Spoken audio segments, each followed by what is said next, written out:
وانا تنصح الفروض. جاتني واحد الفكره علاش ما نعاودش لكم القصه ديالي ملي كنت في الباك. ملي كنت في الباك بديت المراجعه ديالي مع الطلب.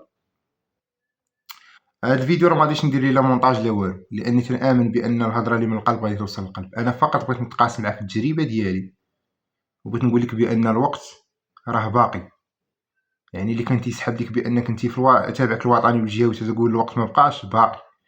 غادي نتقاسم معاك القصه ديالي فاش بقات لي 15 يوم ديال المراجعه، ومع ذلك خديت الباك بواحد النقطه. ما نقولش ثاني واحد النقطه اللي هي طالعه بزاف، ولكن نقطه مزيانه تخليك تدوز الاغلب ديال المدارس.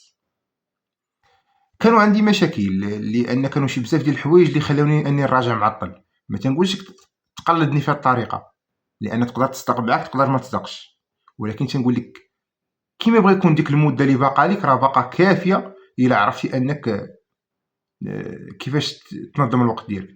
هذا الفيديو غادي نخليه في اليوتيوب.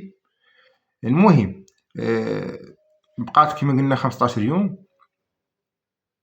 الطريقه اللي خدمت هي اني كنت نراجع الدروس ولا دوك العلاقات اللي هي مهمه، وبالليل تنخدم الوطنيات. الروتين اللي كان عندي هو اني تنفيق مع 5 ديال الصباح من طبيعة الحال مورا الصلاه ديال الفجر. تنبقى نراجع من 5 ديال الصباح حتى ل 12 ديال النهار.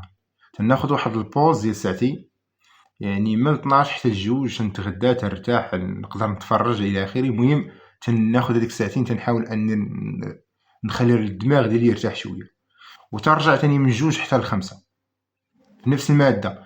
ما كاينش نخلط المواد. ممكن انك تخلط المواد ماشي مشكل، يعني بالنهار الا النهار قررت اني نقرا الفيزيك تنقرا الفيزيك، يعني نهار كامل وانا تنقرا في الدروس والعلاقات المهمه الى اخره.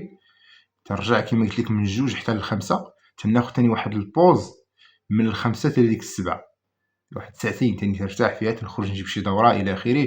المهم تنبدل الجو. ومن ديك السبعة حتى ل 12 ديال الليل تنخدم امتحانات وطنيه. تنقلب على امتحانات وطنيه عندها علاقه بداك الدرس اللي قريت بداك النهار ولا داك الدروس اللي قريت، لان تنكون قريت مجموعه ديال الدروس. تنخدم هذوك الاجزاء اللي في الامتحان الوطني تيهموا داك الدروس اللي راجعت بالنهار.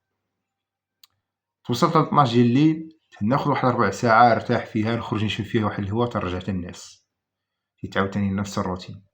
يعني مورا صلاه الفجر 5 ديال الصباح تاني تيبدا الروتين. تنهز واحد الماده مثلا علوم الحياه والارض نهار كامل وانا تنقرا في هذيك علوم الحياه والارض. بالليل تاني من السبعة ابتداء من السبعة تنقلب على امتحانات وطنيه تنخدم فيها داكشي اللي تتعلق بداك الدروس اللي قريت منها. الفلسفه ركزت تقريبا على واحد 3 ديال المجزوءات. قريت دوك المواقف المؤيده، المواقف المعارضه. حاولت نستعمل المنهجيه بالاسلوب ديالي ويسر الله. الفلسفه كانت من المواد اللي كنجد فيها نقاط طالعه في الوطني، تقريبا شي 18 ونص اللي كنجد فيها.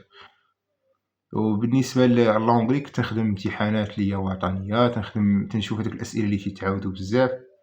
هذه هي الطريقه اللي باش خدمت. تنقول لك ما تقلدنيش، لان كل واحد وطريقته. ولكن اللي بغيت نقول لك بان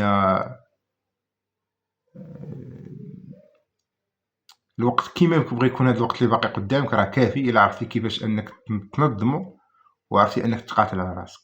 هذا ما كان. تبارك الله عليكم. ولا كنتو باغيين نتقاسم معكم بزاف ديال القصص ديالي والنصائح والتجارب اللي دوزت، خليوها في التعاليق.